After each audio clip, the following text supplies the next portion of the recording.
Doon na paghihapoy mga kaso sa Human Immunodeficiency Virus kon HIV nga gimonitor karon sulod sa Cebu City Jail. Kini ang gibutyag sa tigpamaba sa pasilidad nga si GO3 Blanche Alinio ngadto sa mga tigbalita kaganiha. Gihulagwahin ni Alinio nga among kaso dili alarming. Sanglit pipilar kini sa moabot kapin 6,000 ka binilanggo sud sa pasilidad. Makanunayon usab ang education awareness sa mga binilanggo kalabot sa HIV.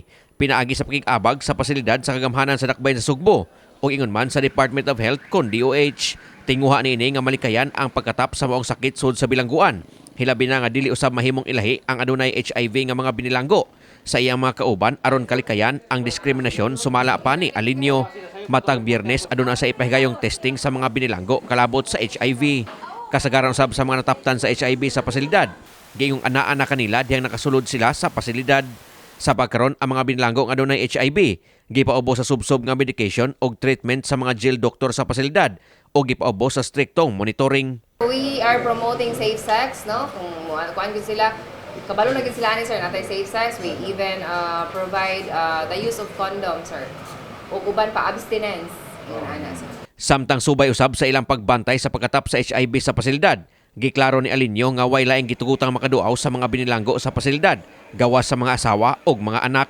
Tagduha ra usab matag visitation schedule ang mahimong makaduaw sa usa ka binilanggo. Kinahanglan sila nga mapakita og valid ID pag matuod nga sila asawa o anak sa usa ka binilanggo. Ang mga live-in partner o kapuyo kinahanglan mo presentar og affidavit og uban pang dokumento sa barangay nga nagmatuod sa ilang relasyon sa usa ka binilanggo. Niining pagiha, malikayan ang pagsulod sa pasilidad ni bisan kinsang babaye nga way karelasyon sa usa ka binilanggo. We have conjugal visits kay syempre 2 years biya kita sir no nga ni shutdown ang atong facility kay nagkuanta sir nag-lockdown man ta.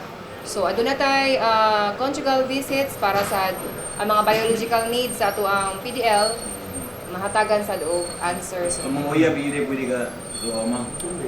Ang uyab sir dili, pero ang live-in partner nga adunay kamatuoran gikan sa barangay and sa affidavit of cohabitation sir pwede makadalaw. Kini si Greggy Magdadaro alang sa My TV Cebu.